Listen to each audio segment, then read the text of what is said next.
There's more time in the day for people to consume audio. There's more time to consume audio than any other medium.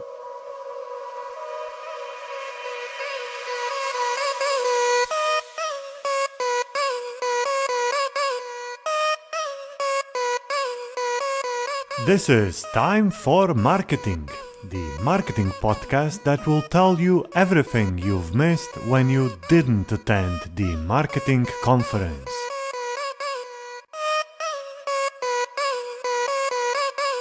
Hello and welcome to the episode number 8 of the Time for Marketing podcast, the podcast where we invite the speakers from different marketing conferences to sum up their speeches in 5 minutes, and then I briefly talk to them. My name is Peter, and as always, I'll be your host today. Before I tell you who is the guest for this podcast, as always, go and rate and subscribe and do all of the things that you do for your podcast. And I'm very glad that I'm joined today via the internet by Rob Walch. He is the VP of Podcaster Relations at Libsyn. Hi, Rob. Hi, Peter. Thanks for having me on the show. Thanks for being here. I'm always surprised how many important people are always eager or willing to come to podcasts.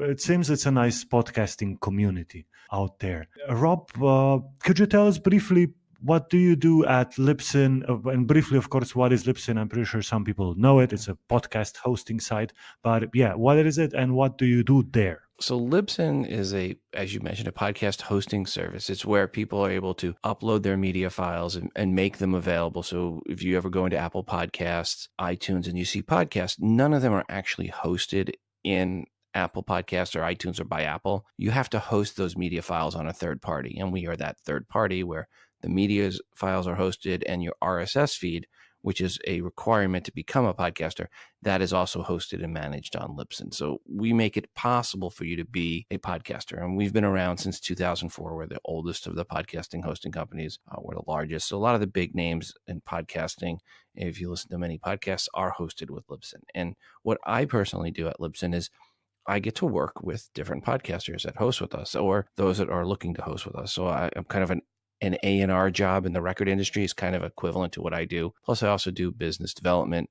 I help do the deals that we've had, like with Spotify and Google Play Music and other deals that are out there for helping distribute podcasts to a wider audience. And you also have a couple of your own podcasts, like the Podcast 411, is that right? Yeah, I started podcasting myself in 2004 with my first podcast, which was Podcast 411, where it was like inside the actor's studio, but for podcasting. And I would interview other podcasters. And when I started, there was maybe 100 podcasters out there.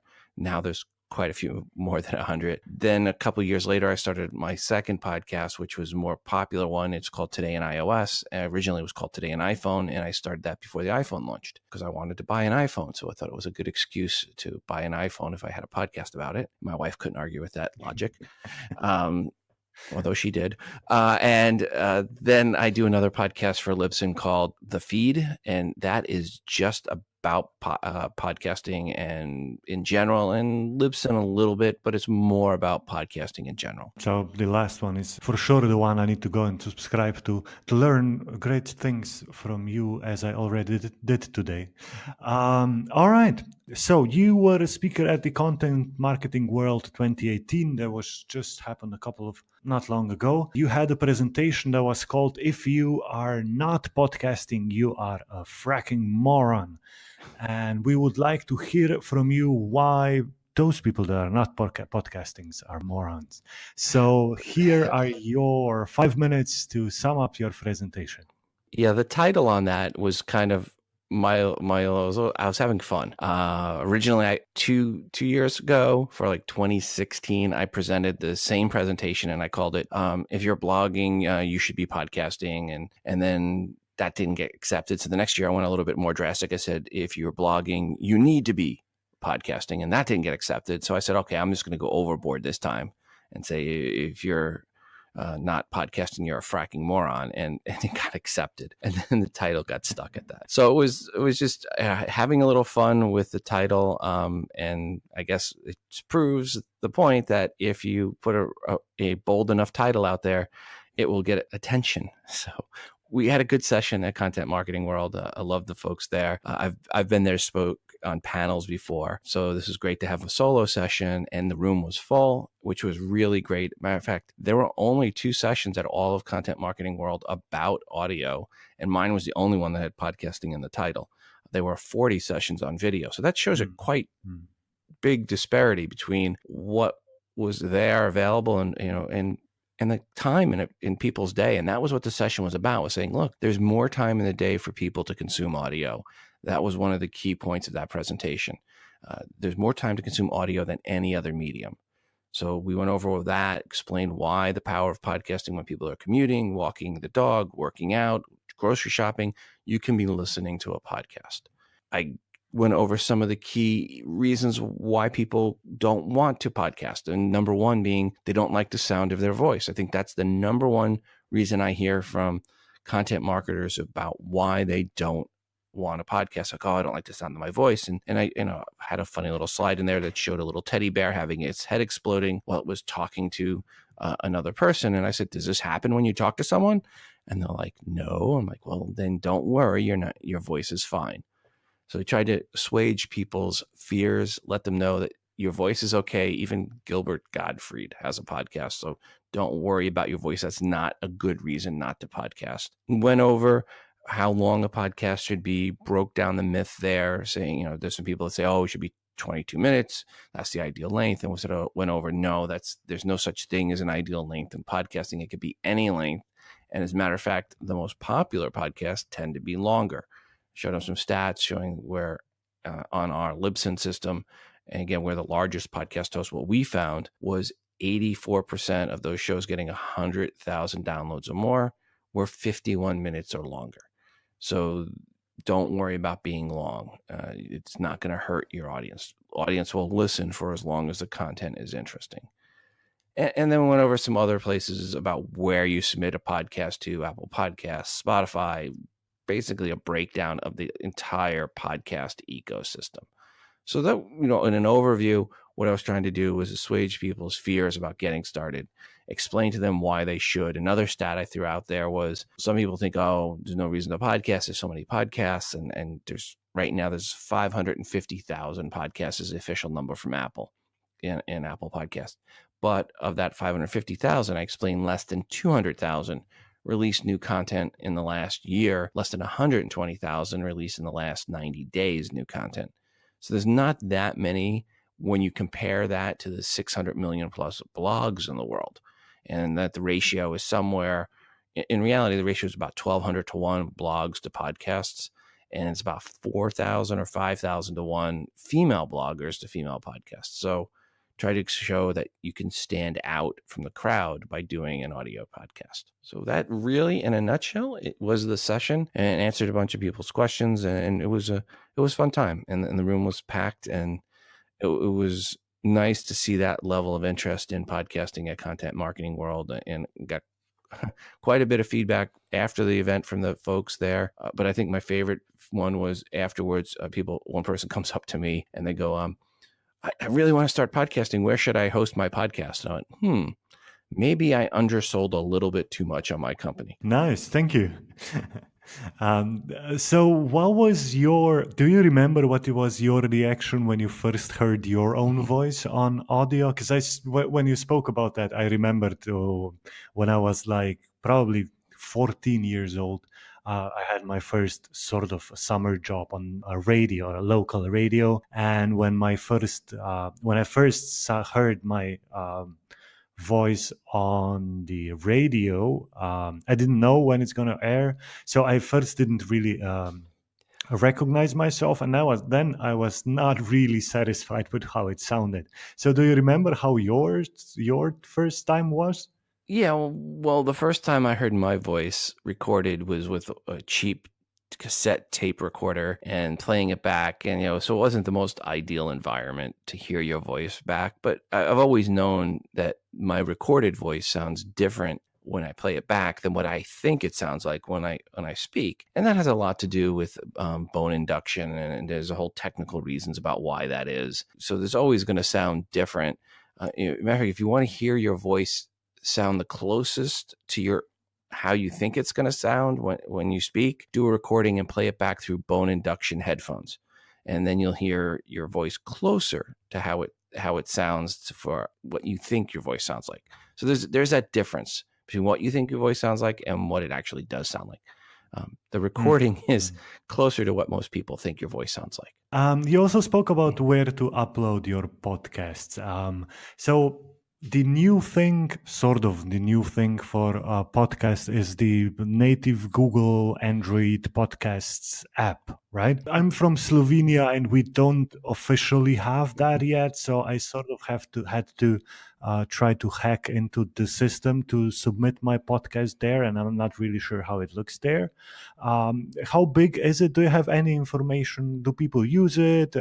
Anything about that? I'm just curious. Yeah, I went over that in the presentation and said, Google Podcasts, it's the new Google Podcast, not to be confused with Google Play Music, because there's Google Podcasts and there's Google Play Music, and they are two different things. And I explained that in a little bit in the presentation. But Google Podcasts, which is the new one, it's kind of native, not 100% native. It's kind of strange what Google did.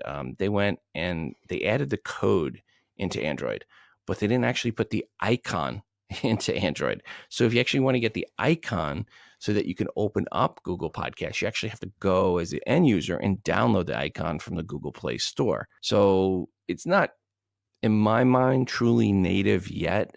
The code is, but the app isn't. And I think once Google really does make it native, where you buy a brand new Android phone and you open it up and take it out of the package and you have your shiny new Android device and you look on the home screens and you see this little icon that says podcasts, that's going to be the aha moment for a lot of Android users. But that said, what we saw right now is about 1.3% of downloads in the month, I think it was August, were via Google Podcasts.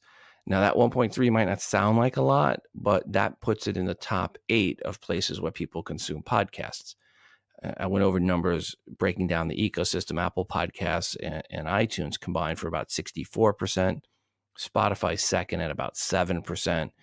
Overcast is third, around 3%, and Castbox about 2.5%. The Shifty Jelly Pocket Cast is around 1.5%, and Stitcher and Podcast Addict were both at 2%, and then Google Podcast came in there at 1.3%. So that's your top 8 in the podcast consumption world. There's not a lot of places where people really consume podcasts a lot.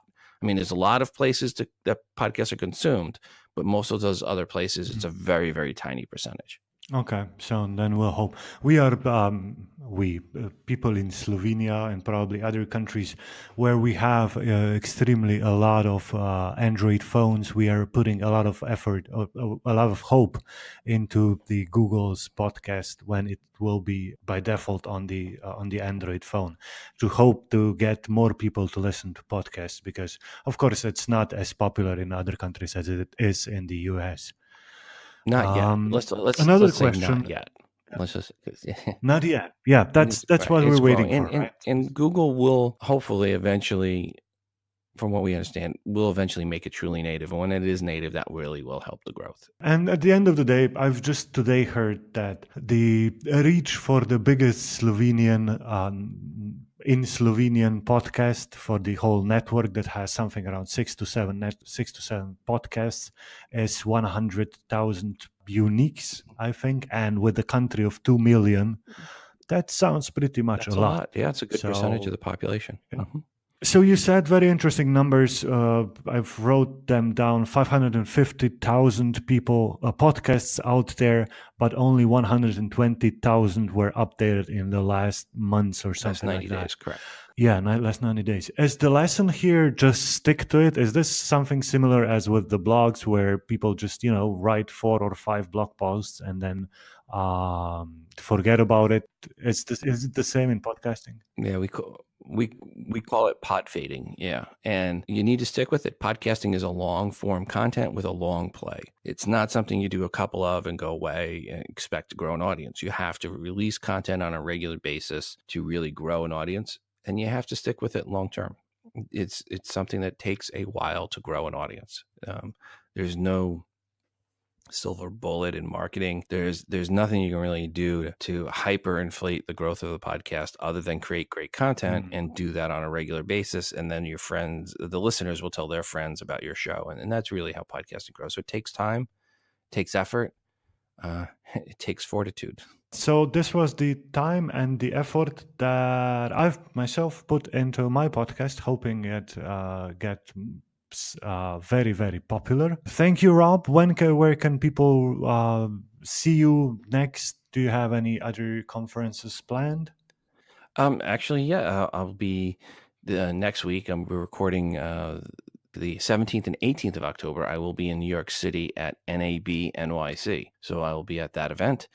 So that is the next event. And then next year, there's quite a few events. But if they want to find me on a regular basis via the internet, you can check out the podcast I co-host with Elsie Escobar called The Feed, and go to thefeed.libsyn, LIBSYN.com. You can also find me at for my main podcast right now, Today in iOS. So you can go to todayinos.com to find me for that podcast, which I release kind of sort of weekly or every other week basis. And if you have any questions about podcasting, you can always email me, ROB, as in Robert, ROB, at Libsyn.com. All right. Excellent. Rob, thank you very much. Have a great day. It's only the beginning of the day for you, and it's sort of ending for me. Yeah. Thank you. And you should probably say goodbye. Peter, have a great day, and thank you again for having me on the show. Bye.